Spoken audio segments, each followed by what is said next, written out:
Friends, welcome to গল্পের বৈঠক। আমি রূপসা আবার চলে এসেছি, আর আজকে আমি নিয়ে এসেছি আরেকটি নতুন গল্প আমাদের গল্পের বৈঠক অরিজিনাল সেকশনের জন্য। গল্পটির নাম অবৈধ। লেখিকা পিয়ালি মণ্ডল। পিয়ালি মণ্ডল পেশায় একজন শিক্ষিকা। তিনি বেহালায় জন্মগ্রহণ করেন এবং হবি তার ফটোগ্রাফি এবং ড্রয়িং। গল্প লেখা শুরু প্রধানত 7 মাস আগে। এই গল্পটি তার লেখা দ্বিতীয় গল্প। আপাতত এই মাসেই তার লেখা রান্নাঘরের রূপকথা বই এবং সর্বভূতেষু এই গল্পটি উৎসব সংখ্যাতে প্রকাশ পাবে। এছাড়াও 2টি ইবুকে রয়েছে তার লেখা গল্প। তার লেখা হ্যাসিন্থ, এক বিষাক্ত সুধা, বিতরাগ, ব্লাড রেন, মাঙ্গলিক, বিষবৃক্ষ, খুলি মন্দির, নীলকণ্ঠ পুরুষ, বদ্রীনাথ ধামের স্ফটিক, দ্য হর্ন ভাইপার প্রভৃতি বড় গল্প এবং উপন্যাস ছদ্মবেশী, দেবী উষ্ণিস, বিজয় তারার অর্ঘ্য এগুলি উল্লেখযোগ্য। তো চলুন আজকের এই গল্পটি শুরু করা যাক। তবে আজকের গল্পটি শুরু করার জন্য আজকে সকলকে আমরা জানাই যে আজকের এই অবৈধ গল্পটি কঠোরভাবে প্রাপ্তমনস্কদের জন্য। তো চলুন শুরু করা যাক আজকের গল্প।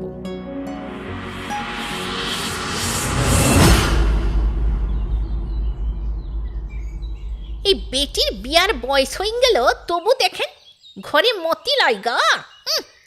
সারা দিন তো ঘুরি বেড়ায়। কোথাকার রাজকুমারী আইছেন বটে। ঘরের কাজের লগি বলি বলি মুখটা ব্যথা হয়ে গেল। সকাল সকাল ফুলিকে দেখতে না পেয়ে সবু কাজ করতে করতেই গাল পাড়ছিল। এ হেন সুসময়ে ফুলি খাতে এক গোছা ছোলা শাক নিয়ে ঢুকলো বাড়িতে। ফুলিকে দেখে আগুনের ঘৃতাহুতির মতো জ্বলে উঠল সবু। বলি তোর মতো মেছনারে মানুষ কইরে কি লাভ বল দিকিন। শয়তান সৌরে মরদটা তো তোর মায়ের পেটে বীজ শুকাইন দে সেই যে পলাই গেল, আর তো খোঁজ নিল নি। আর মাটাও দেখো ওই মেছনারে রাখি মরি গেল। মোর হলো গিয়ে যত জ্বালা। ওই চোখের সামিন থেকে দূর হকইছি হত ছাড়ি। বলেই ঝাঁটা নিয়ে ছুটল ফুলির দিকে। ফুলি এতক্ষণ ওসব কথা কান না করেই গুনগুন করে সুর ভাজছিল, কিন্তু সবু যেই তার মাকে গাল দিল, মাথাটা একেবারে দপ করে জ্বলে উঠল ফুলির। দৌড়ে গিয়ে গোয়াল থেকে গরু ছাগলগুলোকে ছেড়ে দিয়ে কঞ্চির বেড়া ডিঙিয়ে ছুট লাগালো। ও মা, হাই হাই গো গদর খাকি, কাজটা দেখো দেখিন। কি করলিরা? দুধ দোয়ান হয় নাই, আমার মাথাটাও খেলে গা। হুস হুস। বলতে বলতে গরু ছাগলগুলোকে আবার তাড়িয়ে গোয়ালে ঢোকানোর চেষ্টা করলো সবু। ফুলি ততক্ষণে কাঁসাইয়ের পাড় ধরে ছুটতে ছুটতে হাঁপিয়ে গিয়ে দাঁড়িয়ে পড়ে পেছনে দেখতে লাগলো।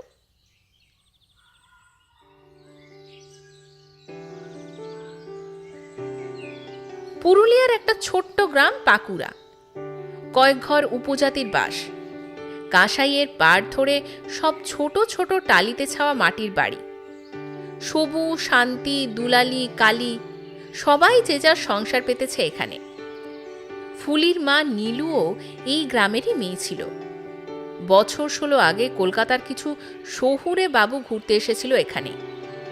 ডাগর গড়নের নীলুকে দেখে পছন্দও হয়েছিল একটি বাবু। তারপর পীড়িত বেড়ে বেড়ে কবে যে নীলুর শরীরে প্রাণের সঞ্চার হয়ে গেছিল, প্রেমে মজে যাওয়া নীলু তা ঘুণাক্ষরেও জানতে পারেনি। যখন জানলো তখন অনেক দেরি হয়ে গেছে। শহুরে বাবুর নাম ছাড়া আর কিছুই জানা ছিল না, তাই ভগবানের ভরসায় জন্ম দিয়েছিল ফুলিকে। কিন্তু 1 বছর হতে না হতেই 3 দিনের জ্বরে নীলুর প্রাণটা শেষ হয়ে যাওয়ার পর সবু তার সখীর মেয়েটাকে কোলে তুলে নিয়েছিল। আজ সবু যতই ঝগড়া করুক ফুলির সাথে, নিজের পেটের ছেলের মতোই আগলে রেখেছে ফুলিকে। ফুলিও সেটা ভালো করেই জানে। এখন সবুর খুব ভয় করে। ফুলিও যে তার মায়ের মতনই হয়ে উঠছে। সেই টানা চোখ, টিকলো নাক, সুডোল গড়নের ফুলির রংটাই যা কালো। তবে অমন রূপের চটকে ফর্সা মেয়েও হার মানবে। কোমরে কাপড়টা জড়িয়ে চুলটা পিঠময় ছড়িয়ে পায়ে মল পরে ও যখন হেঁটে যায়, আচ্ছা আচ্ছা লোক তখন নিজের কাজ ভুলে তাকিয়ে থাকে।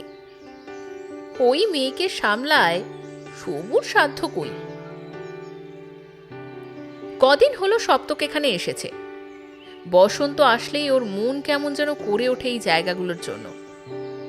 শিল্পী মানুষ, খুব কম বয়সেই বেশ সুখ্যাতি হয়েছে তার, কিন্তু পুরুলিয়ার এই প্রত্যন্ত জায়গাগুলোর হাত ছাড়িয়ে কিছুতেই এড়াতে পারে না সে।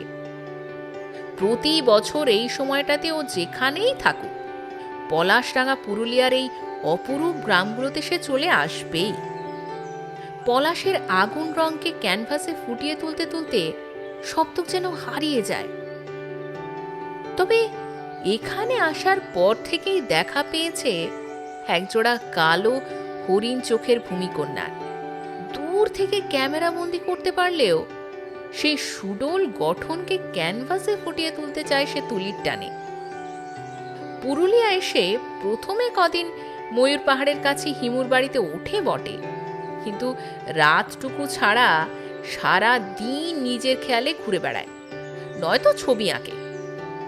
ফটোগ্রাফিও খুব ভালোবাসে সপ্তক, কিন্তু গত দুদিন কোনোটাই ঠিকভাবে করতে পারেনি ও।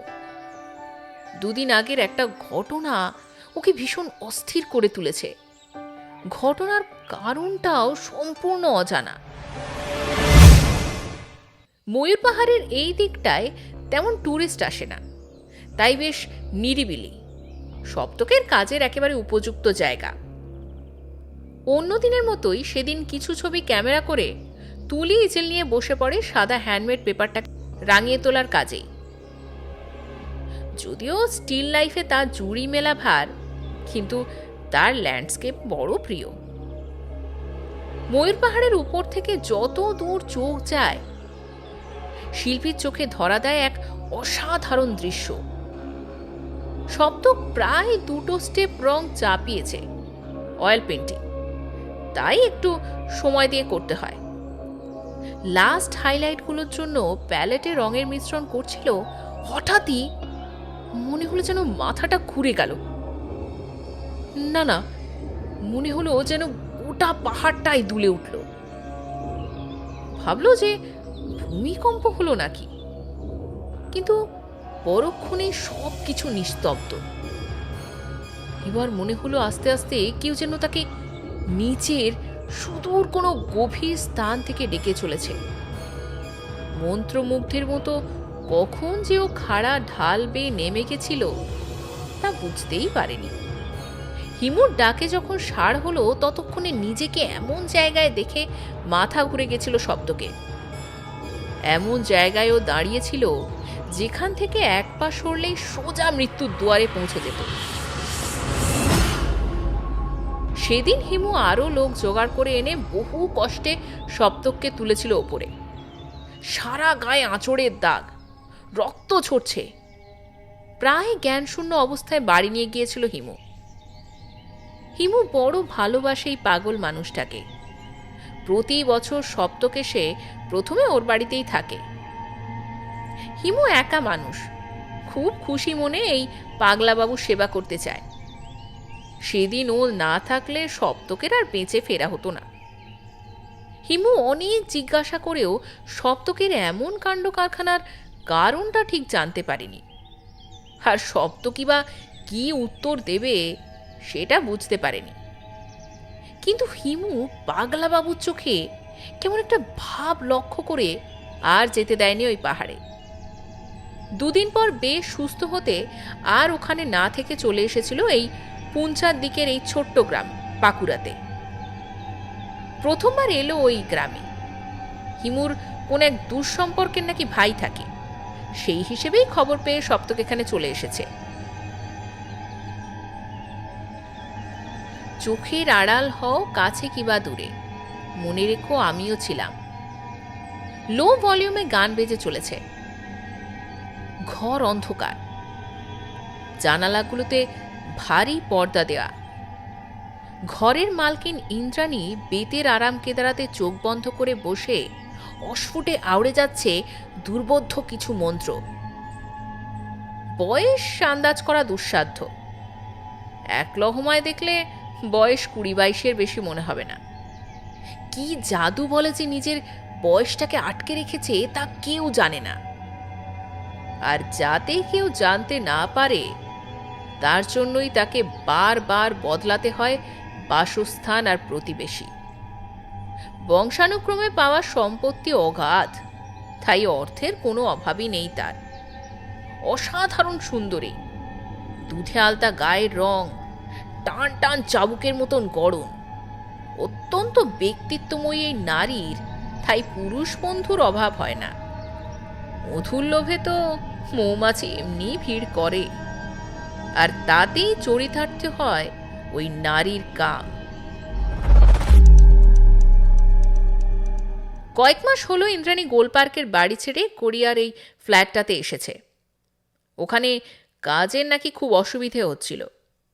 আসল পরিচিতের সংখ্যা অনেক বেশি হয়ে গিয়েছিল তো, পাছে তার এই কদর্য রূপটা প্রকাশ হয়ে যায় সেই ভয়ে যত তাড়াতাড়ি সম্ভব এই ফ্ল্যাটটাতে শিফট করে এসেছিল। এছাড়াও তার নতুন শিকারের জন্য জাল বুনতে শুরু করেছে সে। তাকে তো গোলপার্কের বাড়িতে নিয়ে আসা যেত না কোনো মতেই। সদ্য বিধবা হওয়া একটা মহিলার জন্য সেটা খুবই অসম্মানসূচক হতো। কিন্তু বেশি দেরি হয়ে গেলে শিকার যে আবার ফুরুত হয়ে যেতে পারে। সেই মানুষটা যে এক্কেবারে অন্য ধাতুতে গড়া। রূপের মোহ তার যে নেই, ইন্দ্রাণী সেটা বুঝে গেছে। তাই তাকে খাঁচাবন্দি করা বেশ কঠিন। কিন্তু ধরা যে তাকে দিতেই হবে এই মোহময়ীর কাছে। আর কয়েকটা পদক্ষেপের অপেক্ষা, ব্যাস। তারপরেই সে তার সাধনায় চরম সাফল্য পাবে। অনেক খোঁজ খবর করে, ব্যাকগ্রাউন্ড দেখে, সমস্ত প্রোফাইল ঘেঁটে তবেই এমন একজনকে খুঁজে বার করতে হয়। জন্ম তারিখ থেকে শুরু করে রাশি, গণ, গোত্র, গাত্রবর্ণ সব কিছু মিলতে হবে যে। তবেই তো ইন্দ্রাণী সম্পন্ন করতে পারবে তার সাধনার প্রতিটা স্তর। কিন্তু এইবারের শিকারটার সব কিছু মিলে গেলেও বাধা আসছে বারবার। ইন্দ্রাণী বহুবার ছক খসে দেখেছে। সিংহ রাশি, সিংহ লগ্ন, জাতকের এই সময় একাদশভাবে রাহু ও মঙ্গলের অবস্থানে তৈরি হবে অঙ্গারক যোগ। কিন্তু এই ক্ষেত্রে রাহু অবস্থানে আসলেও মঙ্গল বাধা পাচ্ছে। কিন্তু কেন কেন তাকে যে জানতেই হবে। সবুজ তাড়া খেয়ে খিলখিলিয়ে হাসতে হাসতে ফুলি প্রাণপণে ছুটছিল কাঁসাইয়ের পাড় ধরে। সদ্য যৌবনে পা দেওয়া ফুলি যেন গা থেকে ঘামের মতো ঝরে পড়ছে যৌবনের উচ্ছ্বাস। কাপড়ের বেষ্টনী ছাপিয়ে উপচে পড়ছে যৌবনের রূপ। ছুটন্ত ফুলিকে দেখে সপ্তক সব ভুলে ক্যামেরাটা ধরে মুগ্ধ দৃষ্টিতে চেয়ে আছে ফুলির দিকে। ফুলি ওদিকে পিছনে দেখতে দেখতে কখন যে সপ্তকের উপর এসে পড়েছে বুঝতেই পারেনি। তাড়াতাড়ি উঠতে গিয়ে পাশে পড়ে থাকা অসম্পূর্ণ ছবিটাতে জল পড়ে যায় ট্রে থেকে। কিন্তু সপ্তকের কোনো হেলদোলই নেই। মোমের পুতুলের মতো চেয়ে থাকে ওই কালো হরিণীর দিকে।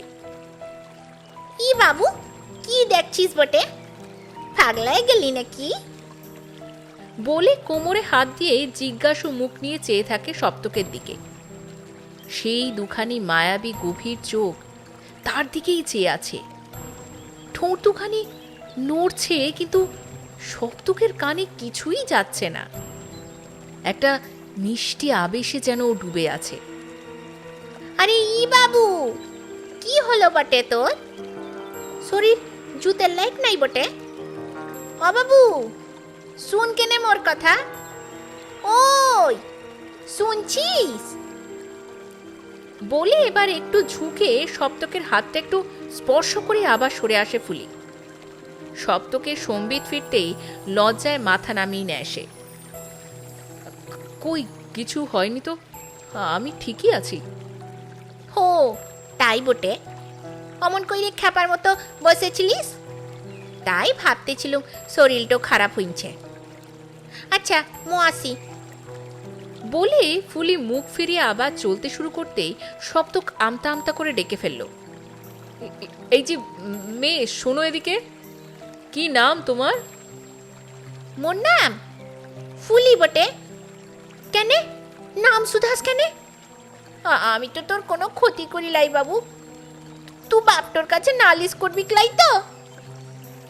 একটু ভয় পেয়ে ফুলি বলে। শব্দক তো মনে মনেই হেসে ফেলেছে। এমন ইনোসেন্ট কি এখনো কোনো মেয়ে এই বয়সে হয় নাকি? মুখের গম্ভীর ভাব বজায় রেখে বলে, আচ্ছা বেশ, করবো না নালিশ, কিন্তু তুমি যে এসে আমার ছবিটা নষ্ট করলে, তার কি হবে? এবার ফুলি সত্যি ভয় পেয়েছে। শাড়ির আঁচলের খোঁটটা ভালো করে কোমরে জড়িয়ে নিয়ে বলে, তুই শাস্তি দিবি তো বটে, উঠো চলবে, কিন্তু মারে কিছু বলিস লাই, লই তো বাড়ি থেকে তাড়াইন দিবে। শাস্তি তো একটা পেতেই হবে। জলদি তো বল কেনে, সময় লাই মোর। যদি বলি যে তোমার একটা ছবি আঁকবো, সেটুকু সময় হবে? বলে চেয়ে থাকে ফুলির দিকে। সদ্য যুবতীর হৃদয়ে তখন আন্দোলন শুরু হয়েছে। মেয়েরা পুরুষের কথার ধরন বোঝে। এই শাস্তির আড়ালে থাকা শব্দকে কিছু অনুচ্চারিত কথাগুলো বুঝে নিয়েছে সে। লজ্জায় রেঙে উঠেছে ফুলি। সেরম পলাশকেও হার মানায়। আগেও সে লক্ষ্য করেছে যে এই শহুরে বাবুটা কেমন যেন তাকিয়ে থাকে ওর দিকে। তাই আজ কথা বলতে খুব বেশি সংকোচ হয়নি তার। কিন্তু শব্দকের শেষ কথাগুলো শোনার পর বুঝি মরেই যাবে ও। চোখে মুখে ফুটে ওঠে এক অনন্য অনুভূতি।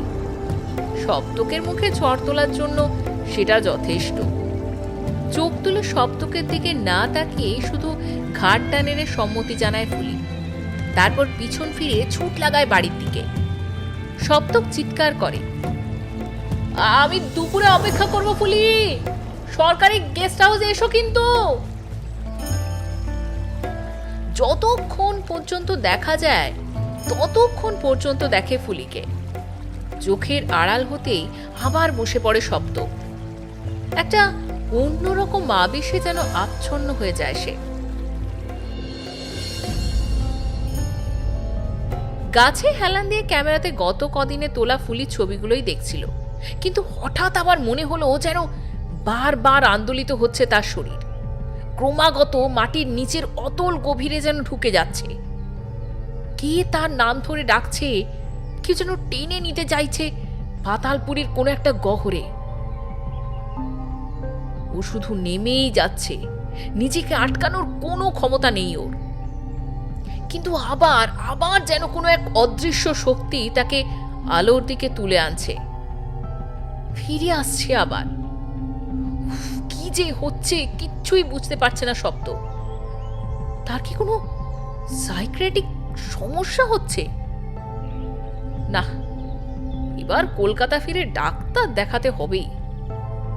চেতনা হারাতে হারাতে শুধু ফুলির জলসিক্ত মুখটা দেখতে পেল, কিন্তু কি বলছে তা কিছু আর শুনতে পেল না।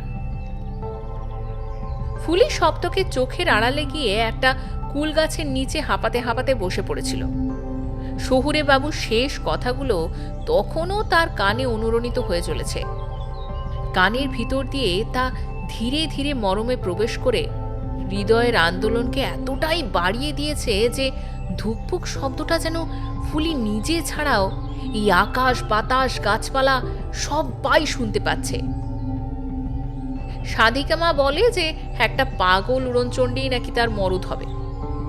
তবে সেই জনই কে এই বাবু? হেও যে পাগলা বাবু। ওই চোখের দিকে একবার তাকিয়ে কি সর্বনাশটাই না করলো ফুলি। ওই চোখের গভীরে যেন ডুবে যেতে ইচ্ছে করছে ফুলি। ইস বলেই নিজের ঠোঁটটাকে কামড়ে ধরে ফুলি। হৃদয় স্পন্দন খানিক স্তিমিত হয়ে এসেছে, কিন্তু এ কি? এবার যেন অন্য একটা ডাক ভেসে আসছে তার কানে। এখনই যা, অতল গহ্বর থেকে তুলে আন তাকে, সময় নেই, যা বলছি।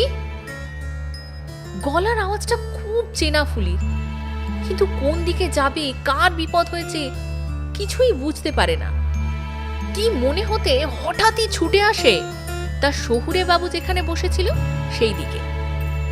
এসে দেখে যে সপ্তক ধীরে ধীরে ডুবছে কাঁসাইয়ের গর্ভে। আর কিছু না ভেবেই জলে ঝাঁপিয়ে পড়ে ফুলি। তারপর সপ্তককে ধীরে ধীরে পাড়ে তুলে আনে, কিন্তু ততক্ষণে সপ্তক জ্ঞান হারিয়েছে। ও একা পারবে না গেস্ট হাউস পর্যন্ত সপ্তককে আনতে, তাই ওকে ওখানে রেখে ডেকে নিয়ে যায় গেস্ট হাউসের কেয়ারটেকার বাসুকে। তারপর দুজনে মিলে ধরাধরি করে বিছানাতে এনে শুইয়ে দেয়। খানিক সেবা শুশ্রূষা করার পর জ্ঞান ফেরে সপ্তকে। ফুলি তখনও ভিজে কাপড়ে তেল ডলছিল সপ্তকের পায়ে। জ্ঞান ফিরতেই লজ্জায় সরে আসে দূরে। মাথা নিচু করেই বেশ বকার সরেই ফুলি বলে, এখন তো কেমন আছিস বটে? আচ্ছা, তুই সান্তার তো জানিস লাইকো, তুই নদীতে নেমেছিলিস কেন? মু যদি আসি না যাইতাম তা কি হইতো? সপ্তকের কাছে আবারও কোনো উত্তর নেই। বোকার মতো শুধু চেয়ে আছে ফুলির দিকে। ফুলি এবার হেসেই ফেলল বাবুরমন ফিকে পড়া মুখটা দেখে। হাসির দমকে দুলে উঠল জলে ভেজা শাড়িতে ঢাকা দেহ সৌষ্ঠব। সপ্তকের মনে মনে ফুলির বিভঙ্গগুলো যেন আগুন লাগাচ্ছে। কেমন যেন নেশা লাগছে ওই মেয়ের জন্য। চোখটা সরিয়ে নিল সপ্তক। কিসব ভাবছে ও? এমন চোখে তো অন্য কোনো মেয়েকে দেখেনি কখনো। কত নারীত্ব ছবি সে এঁকেছে, কিন্তু এমন ভাবে মন, মস্তিষ্ক, শরীর একজোট হয়ে কারো কি তো কামনা করেনি। কি আছে ওই মেয়ের চোখে যে সপ্তক সব কিছু ভুলে শুধু একবার ছুঁতে চায় ওকে? ফুলি তখনও ওইভাবেই সপ্তকের দিকে চেয়ে দাঁড়িয়েছিল। এতক্ষণে সপ্তকের খেয়াল হলো যে মেয়েটা এতক্ষণ ভিজে অবস্থায় রয়েছে। শরীর খারাপ হয়ে যাবে যে। চিন্তার জাল ছেড়ে বেরিয়ে আসলো তাড়াতাড়ি। এতক্ষণ ভিজে কাপড়ে থেকো না, যাও বাড়ি যাও। আমি এখন একদম ঠিক আছি, আর বাসু তো রইলই। সপ্তকের এই রূঢ়ভাবে বলা কথাটা শুনে আর শব্দ উচ্চারণ না করেই বেরিয়ে যাচ্ছিল ফুলি। একটা পা দরজার বাইরে রাখতেই সপ্তক আবার বলে ওঠে, তোমাকে ধন্যবাদ দেব না, কিন্তু বিকেলে একবার আসবে তো আমাকে দেখতে? ফুলির ঠোঁটে ফুটে ওঠে সেই শিশুসুলভ হাসি। বেরিয়ে যেতে যেতে বলে, দুপুর গড়িয়ে যায় দেখে সবু নিজের মনেই গজগজ করতে করতে নদীর ঘাটের দিকে যাচ্ছিল স্নানের জন্য। দেউড়ি পেরিয়ে ভিজে কাপড়ে তখন ফুলিকে দেখে অবাক হয়ে যায়। ও মা, হলো কি তোর? এমন কইরে ভিজে চুপসে আইসিস কেন বটে? চান তো করে আইলি তো দু কলসি জল আইতে পারলি নি? ডান যা, কাপড় ছাইরা ভাইটারে খাইয়া দেয়া দিকিন। ফুলি কোনো কথার উত্তর না দিয়ে সোজা ঘরে ঢুকে হুড়কো তুলে দেয়।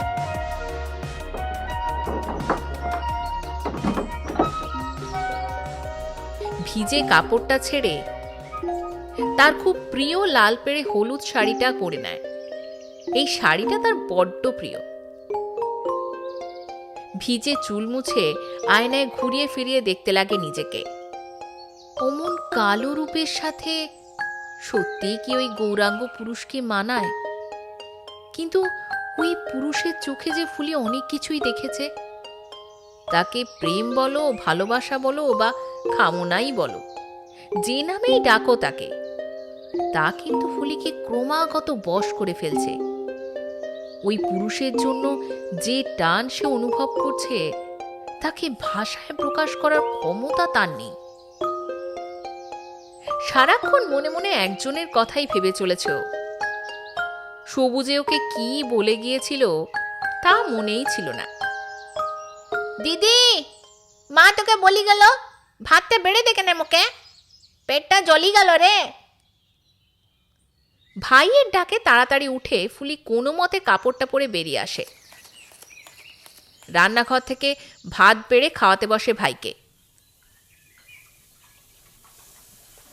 শুভ ফিরে এসে কাপড় ছেড়ে দুজনের ভাত বেড়ে এনে বসে ওদের সাথেই। খাওয়া শেষ করে কোনো কথা না বলে এঁটো বাসনগুলো নিয়ে উঠে চলে যায় সবু। এই সবু, শুন কেনে বলে এগিয়ে আসে বুলু। বলি, খবর কিছু রাখিস লাই রে? তোর এই ডিঙ্গি বেটিটো বাবু জুটাইছে। কদিন ও এক শহরে বাবু আসছে না, উহার সাথে লটর পটর। আজ তো একেরে লদির মাঝে জড়াজড়ি। বলি সরমটা লাই গো। মা হারামজাদি ওই কইরেই মল, আবার বিটিটাও। অরে সাবু, অক্ত কথা কয়। আবার দেখিস ও ওর মায়ের মতনই করবে, দেখ খালিস। বলে নাক মুখ বেঁকিয়ে ঘাটের দিকে এগিয়ে যায়। শহুরে বাবুটাকে শুভও দেখেছে। চাঁদপানা মুখ তার, বড় ঘরের ছেলে সে। আপন মনে আঁকিবুকি কাটে সবু।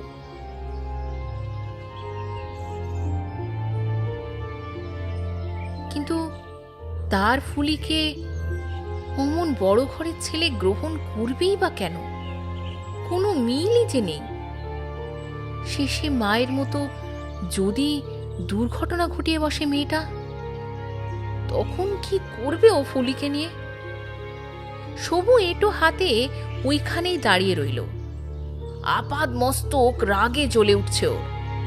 রাগে দুঃখে অপমানে মাথা ঘুরছে ওর। যে মেয়েকে এত কষ্ট করে মানুষ করলো, সেই কিনা আবার তার মায়ের রাস্তাতেই হাঁটছে। শুভুর মাথাটা কিনা নুয়ে মাটিতে মিশিয়ে দিচ্ছে। নীলু মারা যাবার পর গায়ে সবাই বলেছিল যে ওই পাপের ফলটাকে অনাথ আশ্রমে দিয়ে আসতে, কিন্তু শুভ ওই একরত্তি প্রাণটাকে কুলে নিয়ে ফেলে দিয়ে আসতে পারেনি। জড়িয়ে ধরেছিল বুকের ওমে। আজ নিজের কাজের জন্য নিজের ওপরই ঘেন্না হচ্ছে। কোনো মতে বাসন কটা ধুয়ে বাড়ির দিকে চলল সবু। রাগে একেবারে গা জ্বলে যাচ্ছে ওর। কিন্তু বাড়িতে গিয়ে দেখে ছেলে সন্তে একাই বসে বসে খেলা করছে। ফুলি টিকিটিও নেই। সন্তে বলল যে দিদি নাকি গেস্ট হাউসে গেছে, আসতে অনেক দেরি হবে বলেই গেছে। সবু এবারে বেশ ভয় পেয়ে গেল। যদি বুলুর কথাই সত্যি হয়, কি হবে? ও যে বড্ড ভালোবাসে বেটিটাকে, কি করে বাঁচাবে তাকে? মাথাটা পাগলের মতো ঝাঁকিয়ে ওঠে। মনে পড়ে সাধিকা মায়ের কথা। একমাত্র তিনিই পারবেন ফুলিকে বাঁচাতে। গ্রামের শেষের পশ্চিম সীমানায় একটা বাঁওড়ের পাশে তারা মায়ের মন্দির, তার পাশেই সাধিকা মায়ের চালাঘর। গ্রামের লোক বিপদে আপদে ছুটে যায় মায়ের কাছে। মাও ফিরিয়ে দেয় না কাউকে, তবে অসুখ বিসুখ হলে ডাক্তারের কাছে পাঠায় আগে। তিনি বলেন, ওরে মা তো মানুষের বিপদে সাহায্য করার জন্যই কিছু বিশেষ মানুষ তৈরি করেন রে। মায়ের সন্তান ওরা, ওরা যদি না পারে তখন না হয় আসিস মায়ের কাছে। মা, মা বাঁচাও গো, মা বাঁচাও মোর বিটিটাকে। উহার মতিচ্ছন্ন হইছে মা গো। তো আবার উহার মায়ের মতো প্রেমে মজেছে। যে মরবে মা, বাঁচাও মা বাঁচাও। বলে কাঁদতে কাঁদতে সাধিকার পায়ের কাছে শুয়ে পড়ে সবু। মৃদু হেসে সাধিকা তুলে বসায় সবুকে। তুই চিন্তা করছিস কেন? তোর ফুলির কিচ্ছু হবে না, সবই ভবিতব্য যে। ও যে রক্ষা কবচ রে। মা তো ওর কাজ দিয়েই পাঠিয়েছে ওকে পৃথিবীতে। এক নর পিশাচের শাস্তি দেবেন মা ওর হাত দিয়েই। সামনে অনেক অনেক কঠোর পরীক্ষা তোর বিটির। ভয় পাস নে, সবই তারা মায়ের ইচ্ছে। সাধিকার কোনো কথাই ভালো করে বুঝে উঠতে পারে না সবু। কান্না ভুলে ফ্যাল ফ্যাল করে তাকিয়ে থাকে সাধিকার সদা উজ্জ্বল মুখের দিকে।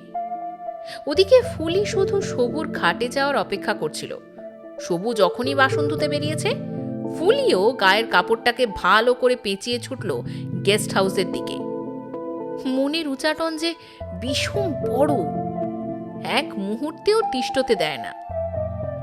ফুলি যাওয়ার পথে আঁচলে কিছু পলাশ কুড়িয়ে নেয় পাগলাবাবুটাকে দেবে বলে। সূর্যদেব তখন ঢলে পড়েছে পশ্চিমে। পাকুড়ার আকাশও যেন পলাশের রং মেখে জৌলুস ছড়াচ্ছে। সপ্তকের ঘরে ঢুকে দেখে চেয়ারে বসে সে আনমনে চেয়ে আছে জানালার দিকে। চুপি চুপি ফুলকটা নিয়ে ঢেলে দেয় সপ্তকের পায়ে। চমকে উঠে সপ্তক দেখে পায়ের কাছে ফুলি বসে আছে, মুখ তুলে তারই দিকে চেয়ে আছে। গভীর সাগরের মতো চোখগুলো যেন ইন্দ্রজাল রচনা করছে। সপ্তক সামান্য নিচু হয়ে ফুলির চিবুকটা তুলে ধরল তার মুখের সামনে। তারপর তার চির পিপাসিত ওষ্ঠদয়কে মিলিয়ে দিল ফুলির নরম ঠোঁটের সাথে। তনুতে ত্রায়তে তন্ত্র আক্ষরিক অর্থ এত সহজ মনে হলেও কি ভীষণ যে তার কার্যকারিতা তা সবাই উপলব্ধি করতে পারে না। আজ ইন্দ্রাণী যে এই অপার তারুণ্যের ঐশ্বর্যের অধিকারিণী, তার জন্য তাকে অনেক অনেক কিছু দিতে হয়েছে। সাংসারিক মায়া মমতা আর কিছুমাত্র অবশিষ্ট নেই তার অন্তরে। ফিসাদ সাধনায় ওসবের কোনো স্থানই নেই যে। শুধুমাত্র নিজের স্বার্থ সিদ্ধির জন্য ভীষণ কঠিন কিছু নিয়ম পালন করে সন্তুষ্ট রাখতে হয় সেই পিশাচকে, নয়তো ফল হয় বুমেরাঙের মতো। সাধনায় বসে পিশাচকে সন্তুষ্ট করে তারপর শুরু করতে হয় তার মূল তন্ত্র সাধনা। কিন্তু যতক্ষণ না শিকারকে হাতের মুঠোয় আনতে পারছে ততক্ষণ তো কিছুই করা সম্ভব নয়। আর মাত্র কয়েকটা ধাপ, তারপরই সে লাভ করবে সেই চরম কাঙ্ক্ষিত বস্তু। গত 2 মাস ধরে খুঁজে তবে সে সপ্তককে সিলেক্ট করেছিল। গগনেন্দ্র আর্ট গ্যালারিতে হঠাৎই একটা অন্য রকমের ছবি চোখে পড়ে ইন্দ্রাণীর। ছবির ডান কোণে চোখে পড়ে শিল্পীর নামও।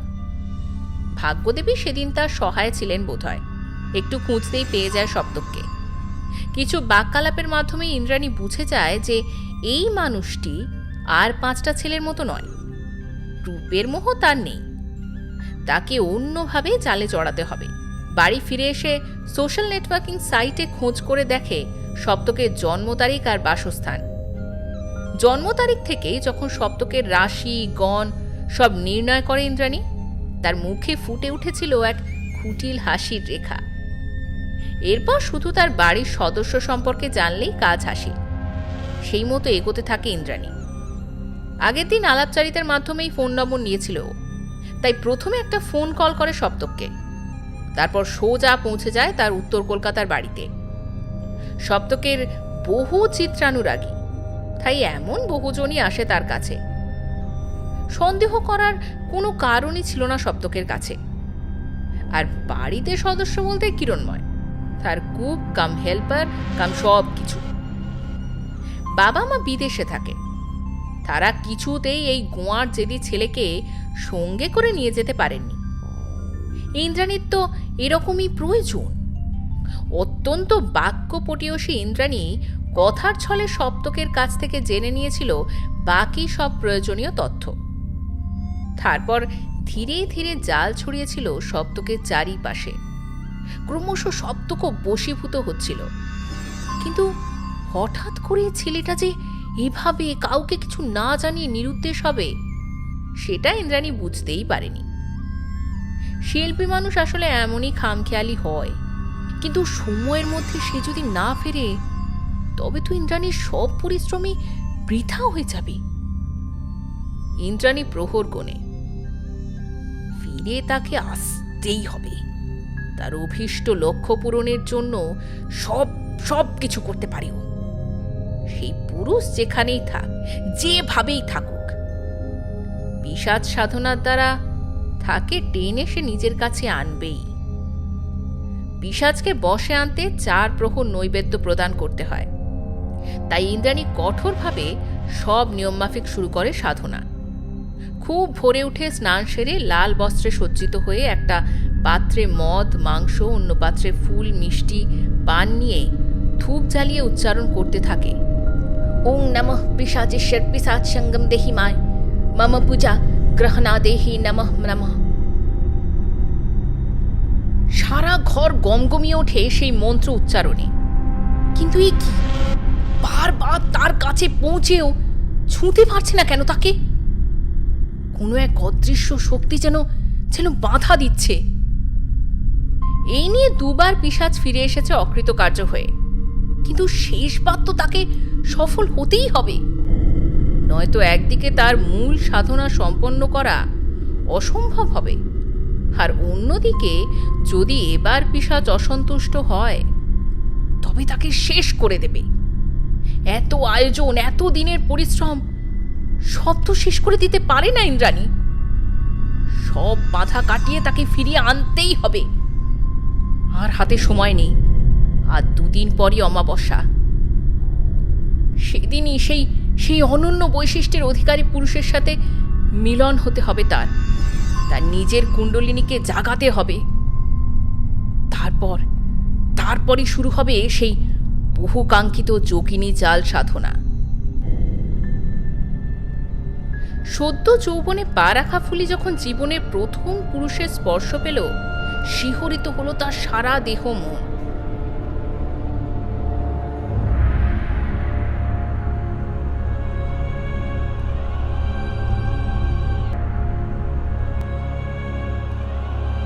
এরপর সন্ধ্যের শঙ্খধ্বনিতে সম্বিত ফেলল দুজনে। ফুলি লজ্জায় জানালার কাছে গিয়ে পিছন ফিরে দাঁড়ায়। সপ্তক হেসে ফেলে। ফুলির আনা ফুলগুলো কুড়িয়ে নিয়ে তার পিছনে গিয়ে দাঁড়ায়। একটা একটা পলাশ গুঁজে দিতে থাকে ফুলির খোঁপায়। সূর্যদেব আকাশ রাঙিয়ে সবে মাত্র অস্ত গেছেন, কিন্তু তখনও আকাশে ছড়ানো রয়েছে রক্তিম আভা। সেই আভাতেই ফুলির মুখটা অপূর্ব লাগছে। একেই বুঝি বলে কোণে দেখা আলো। ধীরে ধীরে ফুলির কানের কাছে এগিয়ে নিয়ে যায় নিজের মুখখানি। তারপর ফিসফিস করে বলে, এই পাগলটাকে নিজের করে নিতে পারবে? বিয়ে করবে আমাকে? যা শুনলো তা কি সত্যি? ফুলি যেন নিজের কানকে বিশ্বাস করতে পারছে না। এই পুরুষকে তো সে দেখা মাত্রই মন প্রাণ সঁপেছিল, কিন্তু অপর প্রান্তের মানুষটাও যে তাকে ভালোবাসে সেটা জেনে এখন পাগল পাড়া অবস্থা তার। এই পুরুষকে ফিরিয়ে দেওয়ার ক্ষমতা তার নেই। সমাজ, সংসার সব কিছু ছাড়তে পারবে তার জন্য।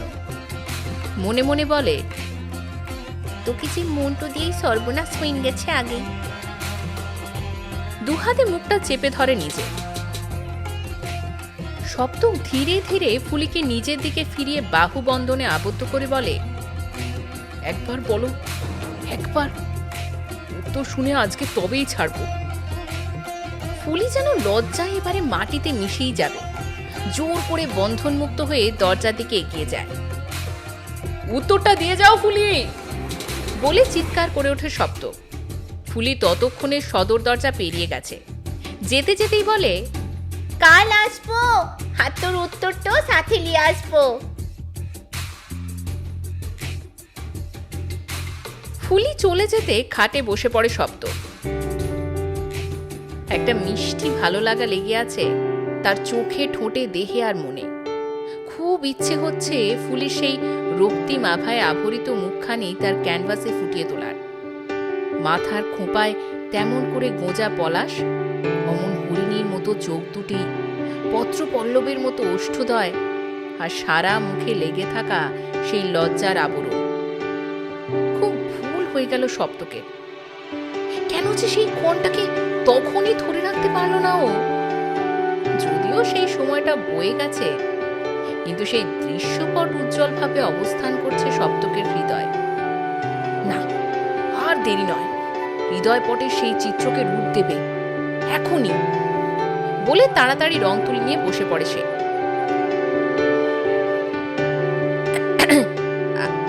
আসবো বাবু, বলে দরজা থেকে হাঁক দেয় বাসু। হ্যাঁ, এসো এসো। এই নিন বাবু, চা আর সিঙ্গারা। আর বলতেছিলাম কি, রাতে কি খাবেন? ওই তো 2টো রুটি আর তার সাথে যা ইচ্ছে একটু বানিয়ে দিও, কেমন? আচ্ছা। শুনে সপ্তক আবার নিজের কাজে মন দেয়, কিন্তু বাসু তখনও যায় না। কিছু যেন বলি বলি করেও ঠিক বলতে পারছে না। তা দেখে সপ্তক আবার জিজ্ঞাসা করে, কিছু বলবে বাসু? হ্যাঁ বাবু, বলতেছিলাম কি, ছোট মুখী বড় কথাটাও হইন যায়। তাও বলি, ওই ফুলিরে আপনি ছাইড়া দেন বাবু। উহার মাটো লাই, বাপের পরিচয়টাও লাই। মোদের গাঁয়ের ওই সবু, উহারে কোলে পিঠে মানুষ করছে বহু কষ্টে। আজ যদি ও বেটির গায়ে কলঙ্কটা লাগে, তখন তো আপনি থাকবেন না। উহার মায়ের মতো মরাটো ছাড়া কোনো পথ থাকবে নি। কে বলেছে যে আমি ফুলিকে ছেড়ে যাব? আমি ওর গায়ে কোনো কলঙ্কই লাগতে দেব না বাসু। আমি ফুলিকে বিয়ে করতে চাই। পাড়া গাঁতো বাবু, সকলের মুখে আজ ফুলি আর আপনার এলোয় কথা উঠতেছে। তা বলি বাবু, আপনি যদি সত্যি বিয়াটো করতে চান, তবে সবুর সনে কথাটাও বলে নেন কেনে, খালি সকলের মুখে ছাই পড়ে। বেশ, তাই হবে। কালই যাব ফুলির বাড়ি। তুমি বরং আমাকে সঙ্গে করে নিয়ে যেও। আচ্ছা বাবু, ঠাকুর আপনার মঙ্গল করুক বাবু। বলে প্রসন্ন বদনে বাসু বেরিয়ে যায় ঘর থেকে। বাসু চলে যেতে আবার শুরু করে ছবিটা। বেশ কিছুক্ষণ পর ছবিটার দিকে চেয়ে অবাক হয়ে যায় শব্দ। এই কার ছবি? এ তো তার ফুলি নয়। এই বিভৎস ভয়ানক মুখটা কার? চমকে ছিটকে সরে আসে শব্দ। ছবি থেকে বেরিয়ে আসতে চাইছে সেই ভয়ানক মুখটা, কিন্তু কার মুখ? কারো সাথে যেন একটু মিল পাচ্ছে শব্দ। সেই চোখ, নাক, কিন্তু এমন ক্রূর দৃষ্টি, অসম্ভব বলে চিৎকার করে ওঠে শব্দ। সাধিকার বলা কথাগুলো ঠিকভাবে বোধগম্য হলো না সবুর। সাধিকা বুঝতে পারলেন এখন উপযুক্ত সময় নয় সবুকে সবটা খোলসা করে বলার। তাই তাকে শুধু এটুকুই বললেন, যা হচ্ছে সবই মায়ের ইচ্ছে আর মঙ্গলের জন্যই হচ্ছে রে। তুই শুধু তোর মেয়ের হাতটা মাঝপথে ছেড়ে যাস না। বিশ্বাস রাখ, তোর ফুলির ওপর বিশ্বাস রাখ, আর আর তারা মায়ের উপরও। আর আমার কাছে ফুলিকে একবার পাঠিয়ে দিস, খুব দরকার।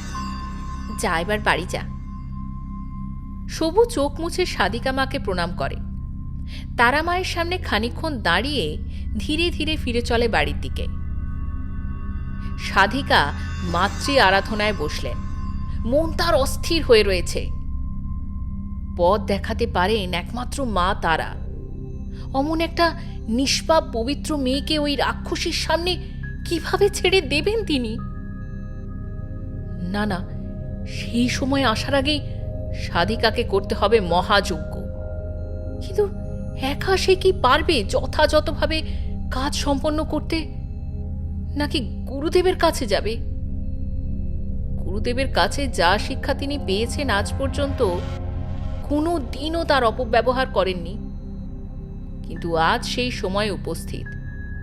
একটা পাপকে বিনাশের জন্য অনেকগুলো প্রাণ, এমনকি প্রকৃতির ধারা বজায় রাখতে তাকে যদি কোনো পাপ করতে হয়, তবে তা করতেও পিছুপা হবেন না উনি। আজ সবু না আসলেও সাধিকা নিজেই যেতেন ফুলিকে আনতে। আজ রাতের যজ্ঞে ফুলিকে থাকতেই হবে। মহা কঠিন পরীক্ষা তার সামনে। তাকে তৈরি করে দিতে হবে যে সেই একমাত্র পারবে ওই শয়তানের মুখোমুখি হতে। রক্ষা করতে হবে তরতাজা প্রাণগুলোকে। সাধিকা বুঝতে পেরেছেন যে কি ঘটতে চলেছে। যে মহা পাপিষ্ঠা এত দিন ধরে প্রকৃতির নিয়মের বিরুদ্ধে গিয়ে নিজের স্বার্থ সিদ্ধির জন্য কাজে লাগিয়েছে তন্ত্রবিদ্যাকে, সেই বিদ্যা দিয়েই শেষ করতে হবে তাকে। কিছুতেই কিছুতেই তাকে সফল হতে দেওয়া যাবে না, আর তার সাধনাকেও না। তাহলে যে মহা বিপদ ঘনিয়ে আসবে। শত্রুর বিনাশে যেমন আদ্যা শক্তিকে জাগিয়ে তুলতে হয়েছিল, এখনো সেই শক্তিকে জাগাতে হবে। সাধিকার গণনা যদি মিলে যায়, তবে 2 দিন পর আগত অমাবস্যাতেই সেই কার্যসিদ্ধির জন্য শুরু করবে সেই হত্যা লীলা।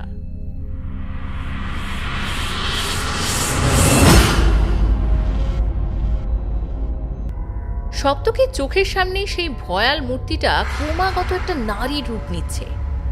সেই নারীর ঠোঁটে এক কুটিল রহস্যময় হাসি, নাক থেকে যেন বেরিয়ে আসছে সাপের হিসিসানির মতো নিঃশ্বাসের শব্দ, আর চোখগুলো অন্ধকারে সাপদের চোখের মতো জ্বলছে। চোখ জ্বলে যাচ্ছে সপ্তকের, কিন্তু তাও চোখ সরিয়ে নিতে পারছে না। সম্মোহনী সেই দৃষ্টি ক্রমাগত টেনে নিয়ে চলছে তাকে, ঘর ছেড়ে বের করে নিয়ে যেতে চাইছে। সেই নারী এবার পূর্ণ অবয়ব নিচ্ছে ক্রমাগত। সপ্তকের বাহ্য জ্ঞান লোপ পাচ্ছে। ওই নারী তাকে কোথায় টেনে নিয়ে চলেছে।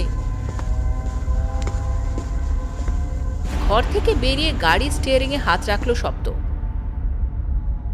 তারপরই স্টার্টের শব্দ ভেসে আসলো বাসুর কানে।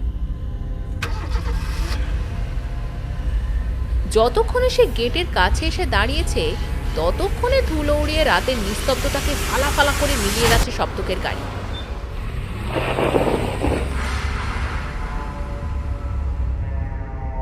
বাসু কিছু বুঝে উঠতে পারে না ঠিক। যে মানুষ কিছুক্ষণ আগেই তাকে রান্না করতে বলল, সবুর সাথে কথা বলবে বলল, সেই মানুষটার হঠাৎ হলোটা কি? বেরিয়ে গেল ওকে কিছু না জানিয়েই, আর গেলই বা কোথায়? অদ্ভুত মানুষ তো। তবে কি ফুলিকে বিয়ে করার ভয়ে পালিয়ে গেল? যদিও শহরে মানুষগুলো ওরকমই হয়, কম দিন তো আর দেখলো না ও। কিন্তু এই মানুষটাকে খুব ভালো লেগেছিল বাসুরও।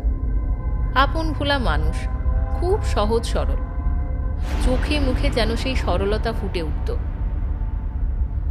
না, বাসু হয়তো ভুলই ভেবেছে। বড়লোক মানুষ হয়তো কখনোই তাদের মতো হাভাতের ঘরের মেয়েকে বিয়ে করতে পারে না, শুধু ফুর্তি করতে পারে। কিন্তু ও যে শুভকে গিয়ে বলে এসেছিল যে কাল সপ্তকবাবু যাবেন তার মেয়েটার বিয়ের কথা বলতে। ছি ছি, এবারে আর শুভর কাছে ও মুখ দেখাবে কি করে? শুভ সাধিকা মায়ের কাছ থেকে ফিরে এসে মাটির দাওয়াতে বসেছিল অনেকক্ষণ। সন্ধ্যে একপাশে বসে বসে লম্ফ জ্বালিয়ে ঘুড়ি সারাইয়ের আঠা তৈরি করছিল। ফুলি আপন মনে গরু ছাগলকে জাবনা দিতে দিতে গুনগুন করছিল।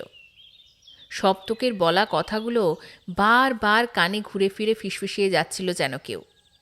ততবারই একটা অব্যক্ত ভালো লাগা শিহরিত করছিল তাকে। শুভ বসে বসে লক্ষ্য করছিল ফুলিকে। মেয়েটাকে দেখে আর বকাবকি করতে ইচ্ছে করল না তার। বাসুর সাথে পথেই দেখা হয়েছিল তার। ওই বাবু নাকি তাদের বাড়িতে কাল আসবে। সত্যি কি তাহলে মেয়েটার কপাল এত ভালো? দুটো হাত জোড় করে কপালে ঠেকিয়ে আকাশের দিকে চেয়ে বসে রইল সবু। তারপরই মনে পড়ল সাদিকা মা ফুলিকে যেতে বলেছে তার কাছে। বলতে তো ভুলেই গিয়েছিল।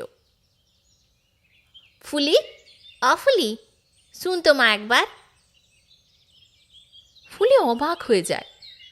মা তো এইভাবে তাকে কখনো ডাকে না। তবে হঠাৎ হলোটা কি? কি হইছে বল কেনে? এখানটোতে আই কেনে? আসি। গোয়াল ঘরের বেড়াটা আটকে সবুজ সামনে এসে দাঁড়ায় ফুলি। বস কেনে, দুটো কথাটো বলি। কোনো কথা না বলে ফুলি বসে পড়ে সবুর পায়ের কাছে। ফুলির খোঁপায় তখনও পলাশ ফুলগুলো লেগেছিল। পরম মমতায় সবু ফুলির খোঁপায় হাত বুলিয়ে দেয়। কতদিন ও এইভাবে মেয়েটাকে কাছে টেনে নেয়নি। ফুলি, সাধিকা মা তোকে যেতে কইছেন, একবার যা মা, ঘুরি নাই দেখি। এই সাজটু হইন গেছে, কাল যাই কিনে? দরকার তো আছে বটে, যা কেনে, মা বলিনছে যা। আচ্ছা যাই বলে উঠে দাঁড়িয়ে পড়ে ফুলি। ওদিকে সাধিকা ভীষণ অস্থির হয়ে উঠেছে তখন। গুরুদেবকে তার তার ভীষণ প্রয়োজন। আরাধনায় তার আর মন বসছে না। সময় ঘনিয়ে আসছে যে একা কি সে পারবে? সেই সময় কানে আসে সেই কাঙ্ক্ষিত কণ্ঠস্বর। চোখ মেলে তাকিয়ে দেখেন গুরুদেব স্বয়ং তার সামনে দাঁড়িয়ে আছেন। সুদৃঢ় অথচ ধীর কণ্ঠে গুরুদেব বলেন, অবাক হয়ে গেলি মা? তুই যে আমাকে ডেকে আনলি রে। আমার সন্তান আমাকে ডাকছে, আমি না এসে থাকি কি করে বলতো? হ্যাঁ বাবা, খুব বিপদে পড়ে স্মরণ করছিলাম। সব জানি মা, কিন্তু বড্ড দেরি হয়ে গেল যে রে। সে যে টেনে নিয়ে গেছে তার শিকারকে। খুব তাড়াতাড়ি কিছু না করতে পারলে সব যে শেষ হয়ে যাবে। না না বাবা, আপনি এমন করে বলবেন না। আজই ফুলির 18 পূর্ণ হবে। আপনি তো সবই জানেন, ওর জন্ম বৃত্তান্ত। বেশ, সবই তো জানি, কিন্তু এখন যে সময় বড়ই কম। এখনই সাধনায় বসতে হবে। সব জোগাড় কর আর ফুলিকে এখনই নিয়ে আয়, তারপর আমি সব বলছি। আচ্ছা বেশ। বলে সাধিকা ফুল, দুধ, ধূপ, ধুনা, মধু, শকুনের বাসার হাড়, লাল বস্ত্র, নরকঙ্কাল আর যজ্ঞের যজ্ঞ, ডুমুর কাঠ ও ঘি সব জোগাড় করে বেরোয় ফুলির বাড়ির দিকে যাওয়ার জন্য।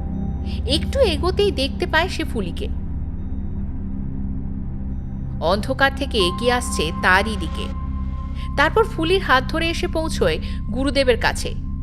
গুরুদেব ততক্ষণে পূজায় বসে গেছেন। ওদের দেখে গুরুদেব বলেন, তাড়াতাড়ি নদী থেকে স্নান সেরে ফুলিকে নতুন লাল বস্ত্র পরিয়ে নিয়ে আয়। কথা মতো সাধিকা ফুলিকে নিয়ে গেল নদীতে। তারপর স্নান সেরে নতুন লাল শাড়িতে জড়িয়ে সাধিকা ফুলিকে ফিরিয়ে নিয়ে আসে। ফুলি কিছু বোঝার আগেই সব কিছু পরপর এমনভাবে হতে থাকে যে কিছুই জিজ্ঞাসা করার আর সুযোগই পায় না। কিছুটা ভয়ে, কিছুটা অবাক হয়ে সম্মোহিতের মতো গুরুদেব আর সাধিকা মায়ের নির্দেশ মানতে থাকেও। এবার গুরুদেবের নির্দেশেই বসে পড়ে মা তারার সামনে বিছানো একটা আসনে। গুরুদেব শুরু করেন মন্ত্রপাঠ। তাদের চারিদিকে বৃত্তাকারে সিঁদুর দিয়ে গণ্ডি-রেখা করে দেন সাধিকা। তারপরে শুরু হবে মূল যজ্ঞ। ইন্দ্রাণী মন্ত্র পড়তে পড়তেই চোখ রাখল জলদর্পণে। শব্দ কাশছে, টেনে আনতে সে সমর্থ হয়েছে। খুব কাছেই চলে এসেছে সে।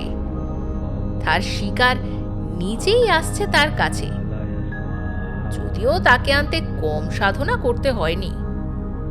ইন্দ্রাণীর ঠোঁটে ফুটে উঠল সেই কুটিল হাসি।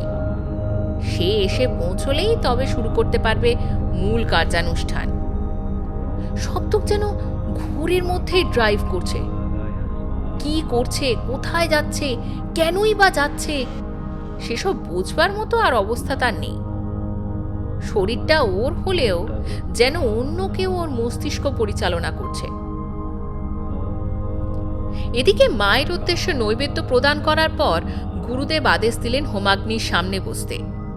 সাধিকা ফুলিকে নিয়ে বসলেন। শুরু হলো মন্ত্রপাঠ। নরকঙ্কালের করটিতে সিঁদুর লেপন করে মধু দুধ ঠেলে তুষ্ট করে জাগ্রত করলেন পিশাচকে। তারপর নির্দেশ দিলেন সাধিকাকে, তোদের তোদের এখনই বেরোতে হবে। গাড়ির ব্যবস্থা করাই আছে। আর এই যে মাটির ঘর থাকবে সাধিকার কাছে, আর ফুলির কাছে থাকবে এই মন্ত্রপুত ছুরি আর এই জপমালা। যা, এবার তোরা বেরিয়ে যা, আর দেরি করিস নে মা। আর একটা কথা, রাস্তায় কেউ গাড়ি দাঁড় করানোর চেষ্টা করলেও থামবি না। আর জপমালায় মায়ের নাম জপতে থাকবি যতক্ষণ না গন্তব্যে পৌঁছচ্ছিস। আচ্ছা গুরুদেব, আসছি, আপনি যেমন যেমন বলে দিলেন তেমন তেমনই করব। ওখানে পৌঁছে কি করতে হবে মনে আছে তো? এক চুলও যেন ত্রুটি না হয়। সব সব মনে আছে গুরুদেব, আমি কিচ্ছু ভুল হতে দেব না। আমাকে এবার যজ্ঞ শুরু করতে হবে। অনেক বাধা সামনে, সব দূর করতে হবে। তোরা যা। বলে গুরুদেব সাধিকা আর ফুলিকে রওনা করিয়ে দিয়ে এসে বসলেন। আগুনে ঘৃতহুতি দিয়ে মন্ত্রপাঠ শুরু করলেন আবার।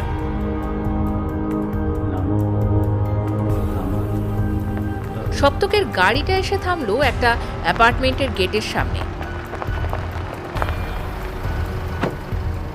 গাড়ি থেকে নেমে আবার সম্মোহিতের মতো লিফটের দিকে এগিয়ে গেল সে।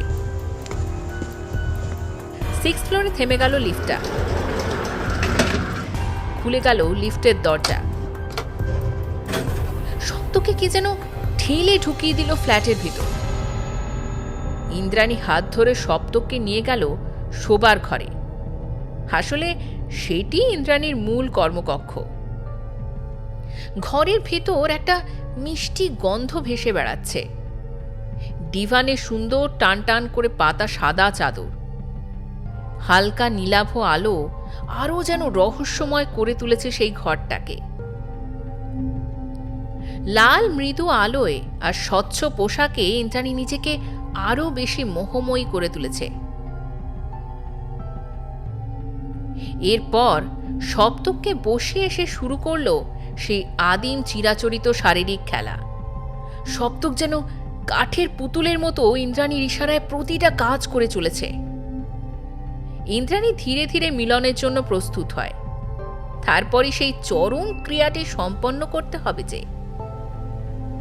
কামতৃপ্ত সপ্তকের বুকে আমূল বসিয়ে দিতে হবে সেই মন্ত্রপুত ছুরি, আর তুলে নিতে হবে তার হৃৎপিণ্ডটা।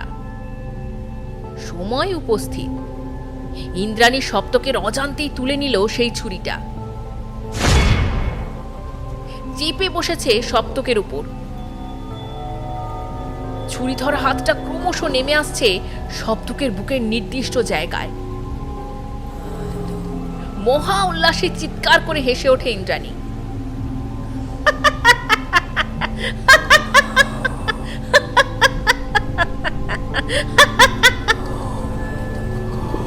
অপেক্ষা তার শেষ, শুধুমাত্র হৃৎপিণ্ডটা বের করার অপেক্ষা।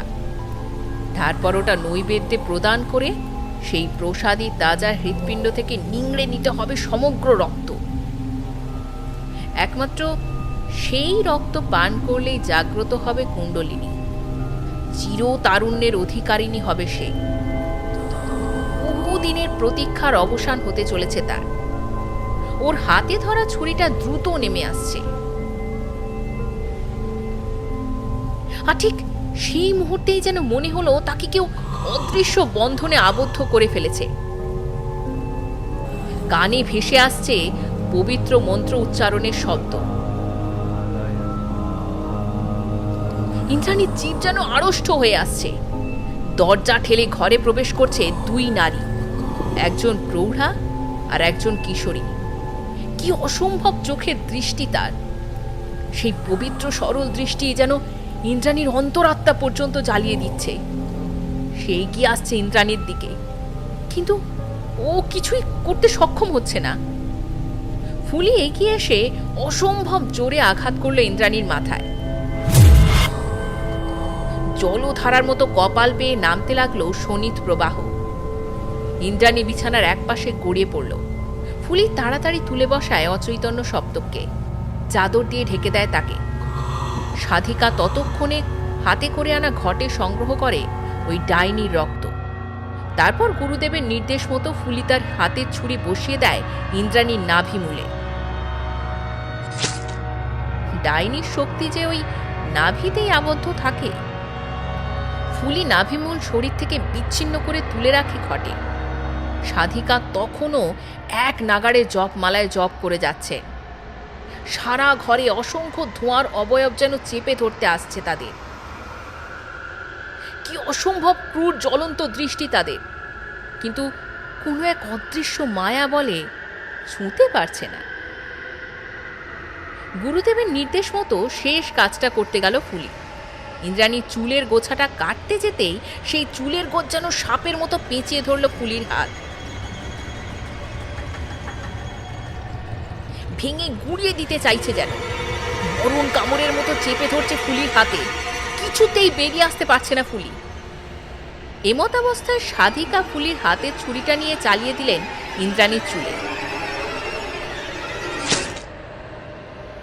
ফুলিকে ছেড়ে দিল, কিন্তু সেই কাটা চুলটা সাপের মতো এঁকে বেঁকে উঠে আসার চেষ্টা করছে, সাধিকাকে বারবার দংশন করছে।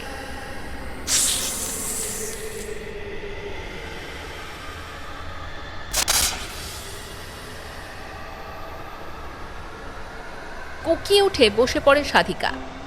একটা লাল কাপড়ে মুড়ে জপমালাটা দিয়ে বেঁধে দিলেন চুলের গোছাটাকে।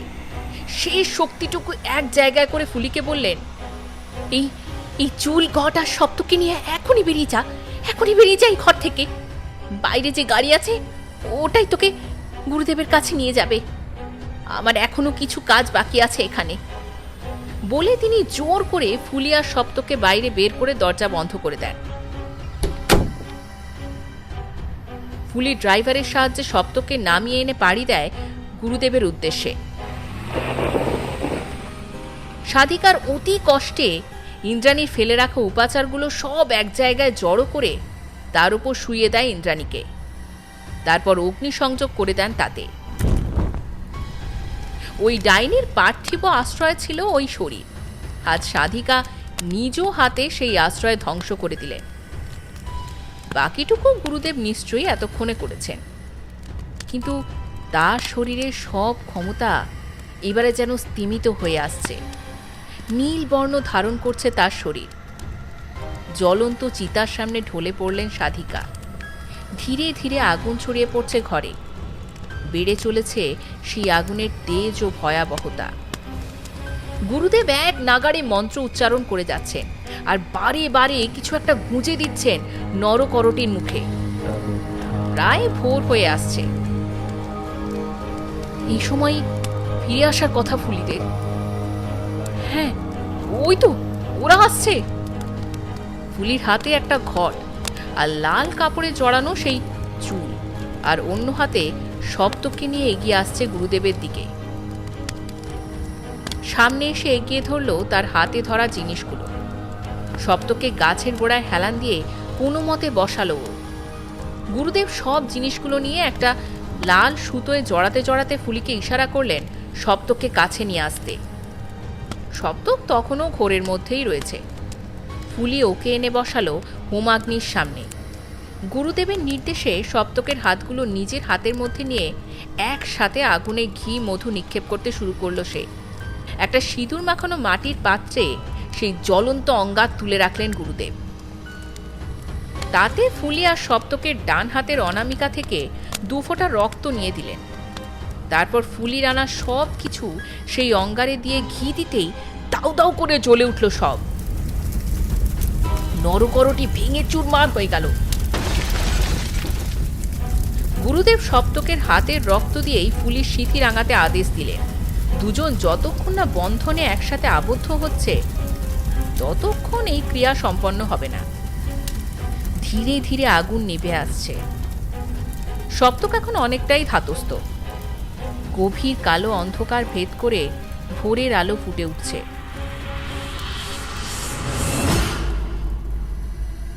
গুরুদেব এবার দুজনকে আদেশ দিলেন ওই নিভে যাওয়া ছাই হয়ে যাওয়া অঙ্গারের পাত্রটা নিয়ে নদীতে ভাসিয়ে দিয়ে আসতে। সপ্তককে নিয়ে ফুলি এগিয়ে চলল নদীর দিকে।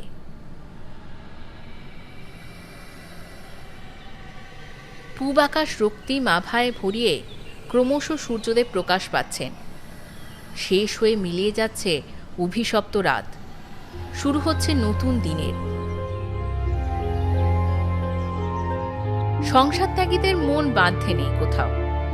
তাও সাধিকার জন্য গুরুদেবের চোখ থেকে গড়িয়ে পড়ল অশ্রু। বহু কাল আগে তার সাধনের সঙ্গী অমিতা মায়ের সঙ্গে মিলনের ফলেই গুরুদেবের ঔরসে জন্ম হয়েছিল আজকের এই সাধিকা মায়ের। অবৈধ হলেও সে তো তারই সন্তান। পাপের বিনাশে তাকেও সেই সন্তানের ত্যাগ স্বীকার করতেই হলো।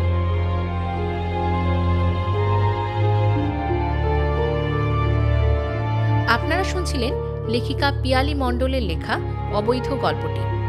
গল্পটি কেমন লাগলো অবশ্যই আমাদের জানাবেন, এবং এই চ্যানেলের গল্পগুলো যদি আপনাদের ভালো লাগে প্লিজ চ্যানেলটিকে শেয়ার ও সাবস্ক্রাইব করে এগিয়ে যেতে একটু সাহায্য করবেন। আজকে তবে এ পর্যন্তই, পরে আবার দেখা হচ্ছে অন্য একটি গল্পের সঙ্গে।